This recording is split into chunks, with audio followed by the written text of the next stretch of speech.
جنہوں نے اپنا ڈیفنس بجٹ بھی سیز کر دیا، جس وقت انڈیا کئی گنا اپنے ڈیفنس بجٹ کو بڑھا چکا ہے۔ کشمیر کے اندر جو اس نے ایک غنڈہ گردی کی ہے، ایل او سی پر جس طرح وہ بمباری کر رہا ہے، اس ملک کے حالات کو دیکھتے ہوئے انہی ریسورسز پہ فوج اس ملک کو پروٹیکٹ کر رہی ہے۔ اور پاکستان کی فوج جو ہماری بقا کی ضمانت ہے، جس نے انڈیا سے پاکستان کو بچایا ہوا ہے، پوری دنیا کے اگریشن سے پاکستان کی آئی ایس آئی نے پاکستان کو بچایا ہوا ہے۔ نواز شریف صاحب یہ کہتے ہیں کہ پاکستان کا مستقبل تب تابناک ہوگا اگر آپ اس آئی ایس آئی کو اور اس فوج کے کردار کو محدود کر کے ان کو بیرکس میں دھکیل دیں، ان کو بند کر دیں، اور پھر ہم جو چاہیں وہ کریں، تو تب پاکستان مضبوط ہوگا۔ شاید وہ جو اپنی ویلتھ ہے، جو اپنی ان کی پراسپیرٹی ہے، جو اپنی وہ جو مال جو بناتے ہیں، اس کو وہ پاکستان کی ترقی سے منسوب کر رہے ہیں، اس کو وہ کہہ رہے ہیں کہ وہ پاکستان کی ترقی ہے۔ اچھا، یہ صرف فوج کے حوالے سے نہیں ہے، ہم ایک عدلی جی اگر آپ کچھ کہنا چاہیں تو میں پھر آپ کو عدلیہ کے حوالے سے سنانا چاہتا ہوں۔ اگر ان کو اتنا شوق ہوتا، 99 ایک واقعہ ہو گیا، آج 21 سال ہو گئے، اگر یہ چاہتے فوج والے نہیں آ سکتے تھے، آ سکتے تھے۔ ان جو بھی آیا اس نے کیا کہا؟ انہوں نے کہا جی پائیدار جمہوریت، ہم جمہوریت کی حمایت کریں گے۔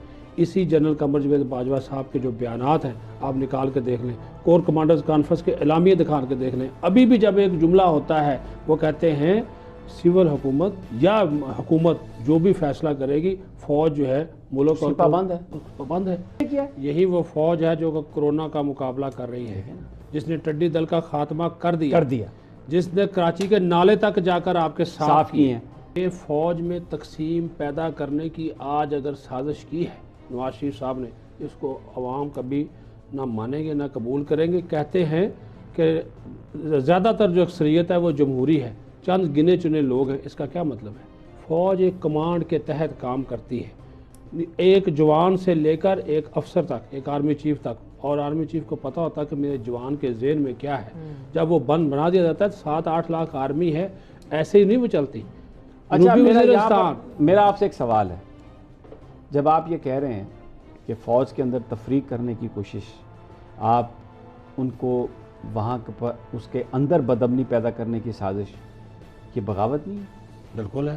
تو اگر یہ اس پہ پرچہ درج ہوتا ہے تو اس پہ کیا شور شرابہ ہے؟ وہ پرچہ پر حکومت درج کرائے نا، جو قانون ہے، جو آئین ہے۔ میں اس بات کو چھوڑیں، ٹھیک ہے کہ پرچہ کس نے درج کرایا؟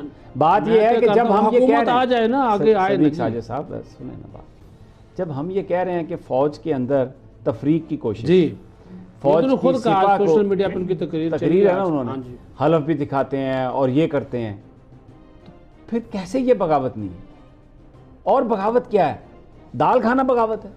یہ آپ داد دیں ان قومی سلامتی کے اداروں کو، ہماری فوجی قیادت کو، کہ وہ سارا کچھ یہ سن رہے ہیں، برداشت کر رہے ہیں، قربانیاں بھی دے رہے ہیں، لیکن پھر بھی اف نہیں کر رہے۔ روزانہ کی بنیاد کے اوپر لائن آف کنٹرول جنوبی وزیرستان، شمالی وزیرستان، بلوچستان میں کیا کل یہ کہہ رہے ہیں کہ لو لوہان فوج کر کے دیتی ہے، اور کتنا بجٹ پھر اپنی بجٹ کی بات کر رہے ہیں، ٹوٹل ملا جلا لیں 17%، اور پھر اپنی اس بات کو کیموفلاج کرنے کے لیے، دھوکہ دینے کے لیے پھر یہ کہہ دیتے ہیں اینڈ پہ ہم تو چند افراد کی باتیں کریں، وہ چند افراد لیڈ کر رہے ہیں فوج کو۔ اب نواز شریف صاحب کی جو زیر اثر یا ان کی زیر قیادت جو جماعت ہے، ان کا جو بیانیہ ہے وہ یہ ہے کہ پاکستان میں جو ڈیموکریسی ہے، امریکن ڈیموکریسی یا برٹش ڈیموکریسی، یہ فلرش تب ہو سکتی ہے، یہ ترقی تب پا سکتی ہے جب پاکستان کی فوج کمزور ہو۔ صحیح کہہ رہے ہیں۔ یعنی ایک کیا کہتے ہیں یہ سیاستدان کہ پاکستان کا مستقبل جمہوریت ہے، اور کہتے ہیں کہ جمہوریت کی کامیابی کی جو بنیادی شرط ہے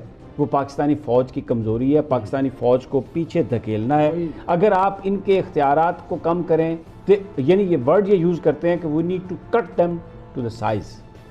جس طرح کر رہے ہیں صدیق میری بات، اداروں کو تباہ نہ کرے۔ نہیں یہ ادارے تباہ نہیں ہوں گے، یہ آپ ذہن میں رکھیں، آپ تسلی رکھیں، یہ ادارے انشاءاللہ، پنجابی سے کہتے ہیں کاواں دے آکھے ٹور نہیں مردے، یہ ان کے کہنے سے یا ان کی یہ جو گیدڑ بھبکی ہیں، اس سے نہ اداروں کو کچھ ہوگا اور نہ پاکستان میں جمہوریت دیرل ہوگی، کیونکہ اس کی ضمانت اور اس کی گارنٹی پاکستان کی فوج نے دی ہے، جو طاقتور لوگ ہیں۔